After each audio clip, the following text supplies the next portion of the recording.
Mordomo eficaz, capítulo 20. A resposta de uma consciência desperta. Como resultado das reuniões especiais na igreja não é mencionado, tem-se feito decidido progresso na espiritualidade, piedade, caridade e atividade. Fizeram-se preleções sobre o pecado de roubar a Deus nos dízimos e ofertas. Muitos confessaram não terem devolvido o dízimo durante anos. Nós sabemos que Deus não pode abençoar aqueles que estão roubando-o, e a igreja sofre em consequência dos pecados de cada um de seus membros. Há grande número de membros nos livros de nossa igreja, e se todos se prontificassem a devolver fielmente o dízimo ao Senhor, que é a parte dele, não haveria falta de recursos no tesouro. Ao ser apresentado o pecado de roubar a Deus, o povo recebeu uma visão mais clara de seu dever e privilégio nessa questão. Um irmão disse que durante 2 anos não tinha devolvido o dízimo e estava em desespero, mas ao confessar seu pecado, começou a criar ânimo. "O que vou fazer?" ele perguntou. Eu lhe disse: "Dê uma nota promissória ao tesouro da igreja, e isso terá valor formal." Ele pensou ser esse um pedido um tanto estranho, mas se assentou e começou a escrever. "Pelo valor recebido, prometo pagar." Olhou para cima como se quisesse dizer: "É esse o jeito certo de preencher uma nota promissória para o Senhor?" "Sim," continuou. "Pelo valor recebido, não estou eu recebendo as bênçãos de Deus dia após dia? Os anjos não estão me guardando? O Senhor não tem me abençoado com todas as bênçãos espirituais e materiais? Pelo valor recebido, prometo dar a importância de $571,50 ao tesouro da igreja." Depois de fazer de sua parte tudo o que podia, era novamente um homem feliz. Dentro de poucos dias, resgatou a nota promissória e devolveu o dízimo à tesouraria. Deu também uma oferta de Natal de $125.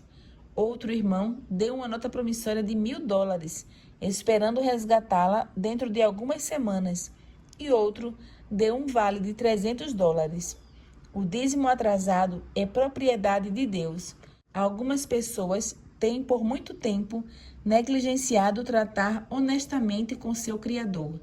Deixando de separar o dízimo semanalmente, permitiram que este se acumulasse até alcançar uma grande quantia e agora relutam muito em endireitar a questão. Conservam esse dízimo atrasado, usando-o como se fosse deles, mas é propriedade de Deus, que eles têm recusado pôr em seu tesouro. Os descuidados e indiferentes precisam restaurar sua honra. Lembrem-se os que se tornam descuidados e indiferentes e que estão retendo os dízimos e ofertas, que estão bloqueando o caminho de modo que a verdade não possa ir às regiões distantes. É-me ordenado apelar ao povo de Deus para que recupere sua honra, dando a Deus um dízimo fiel. Pagar com notas promissórias. Sexta-feira de manhã, falei sobre a questão do dízimo. Esse tema não tem sido apresentado às igrejas como deveria, e a negligência, juntamente com a crise financeira, causou acentuada queda nos dízimos no ano passado. Nessa assembleia, o assunto foi considerado cuidadosamente, reunião após reunião.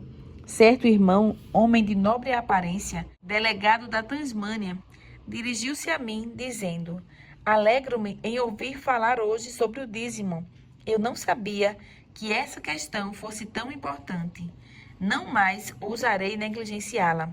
Agora, ele está calculando o valor do dízimo acumulado nos últimos 20 anos e diz que devolverá tudo o mais depressa possível, pois não quer que o registro de roubo a Deus no livro dos céus o enfrente no juízo.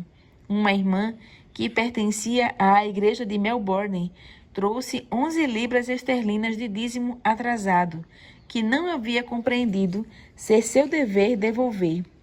Ao receberem a luz, muitos têm confessado sua dívida a Deus e expressado sua determinação de saldar esse débito. Propus que pusessem na tesouraria uma nota promissória, prometendo dar a quantia completa de um dízimo fiel, logo que conseguissem dinheiro para fazer isso. Muitas cabeças se inclinaram em sinal de consentimento, e estou confiante de que no próximo ano não teremos, como agora, uma tesouraria vazia. Empalidecendo ao pensar no dízimo retido. Muitas pessoas têm perdido o espírito de desprendimento e sacrifício. Têm enterrado seu dinheiro em propriedades passageiras. Há muitos a quem Deus tem abençoado e a quem está provando para ver que resposta darão aos seus benefícios. Retiveram seus dízimos e ofertas até que sua dívida para com o Senhor Deus dos Exércitos se tornou tão grande que eles empalideceram ao pensar em dar ao Senhor o que lhe pertence, o dízimo justo. Apressem-se, irmãos. Vocês têm agora a oportunidade de ser honestos para com Deus. Não demorem, enfrentando o ano novo. Como está sua mordomia?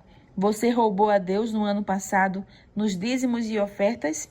Olhe para seu depósito, para sua despensa repleta de boas coisas que o Senhor lhe tem dado. E pergunte a si mesmo se você está devolvendo ao doador o que pertence a ele. Caso tenha roubado ao Senhor, faça restituição, tanto quanto possível, endireite o passado, e então peça ao Salvador que perdoe você. Por que não devolver ao Senhor o que é dele antes que este ano, com todo o seu peso de registro, tenha passado para a eternidade? Restitua com arrependimento.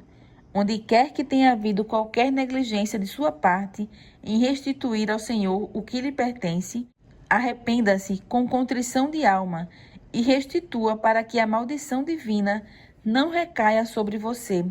Quando tiver feito o possível de sua parte, não retendo nada do que pertence ao Criador, você poderá pedir-lhe que providencie os meios para enviar ao mundo a mensagem da verdade.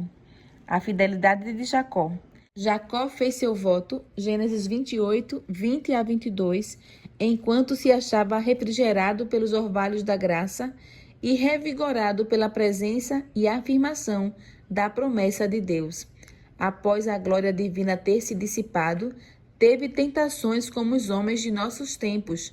No entanto, foi fiel ao voto que havia feito e não abrigou pensamentos quanto à possibilidade de ser liberado do que prometera. Poderia ter raciocinado em grande parte como as pessoas de hoje fazem, que aquela revelação havia sido apenas um sonho, que ele estava indevidamente emocionado quando fizera o voto, e por isso não era necessário cumpri-lo. Contudo, ele não fez assim. Longos anos transcorreram até que Jacó ousasse regressar ao seu país. Quando o fez, porém, saldou fielmente sua dívida para com seu mestre. Ele havia se tornado rico e uma grande soma de seus bens passou ao tesouro de Deus. Muitos falham hoje no ponto em que Jacó teve êxito. Aqueles a quem Deus mais tem dado têm mais forte inclinação de reter o que possuem, pelo fato de que devem devolver uma soma proporcional aos seus bens. Jacó deu o dízimo de tudo quanto possuía. Depois calculou o dízimo que tinha gastado e deu ao Senhor o lucro daquilo que estivera usando para proveito próprio durante o tempo em que estivera em terra pagã e não pudera pagar seu voto. Isso representava uma grande quantia. No entanto, ele não hesitou. O que havia votado ao Senhor não considerava como seu, mas de Deus. A soma requerida será de acordo com a importância concedida. Quanto maior for o capital confiado, tanto maior será a dádiva que Deus exige que lhe seja devolvida. Caso um cristão possua 10 ou 20 mil dólares, os direitos de Deus sobre ele são imperativos no sentido de dar não somente a proporção relativa ao sistema dizimal, mas de apresentar-lhe as ofertas de reparação e de gratidão. A oração não substitui o dízimo. A finalidade da oração não é produzir qualquer mudança em Deus. Ela nos coloca em harmonia com Ele. não ocupa o lugar do dever.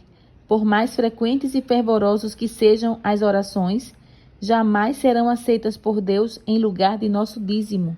A oração não paga nossas dívidas com o Senhor. Antes que seja tarde demais, não vai demorar muito para terminar o tempo da graça. Se você não servir agora fielmente ao Senhor, como enfrentará o registro de sua conduta infiel? Dentro de pouco tempo, será feita a chamada para o ajuste de contas e perguntarão a você: quanto deves ao meu Senhor? Lucas 16:5. Se você tiver recusado lidar honestamente com Deus, eu lhe suplico que pense naquilo em que você está em falta e, sendo possível, faça a restituição. Caso não seja possível fazê-lo, com humilde arrependimento, ore para que Deus lhe perdoe, por amor a Cristo, a grande dívida. Comece agora a agir como um cristão. Não se desculpe por deixar de dar ao Senhor o que pertence a Ele. Agora, enquanto ainda se ouve a doce voz da graça, enquanto ainda não é tarde demais para endireitar os erros, durante o tempo que se chama hoje, se ouvirdes a sua voz, não endureçais o vosso coração.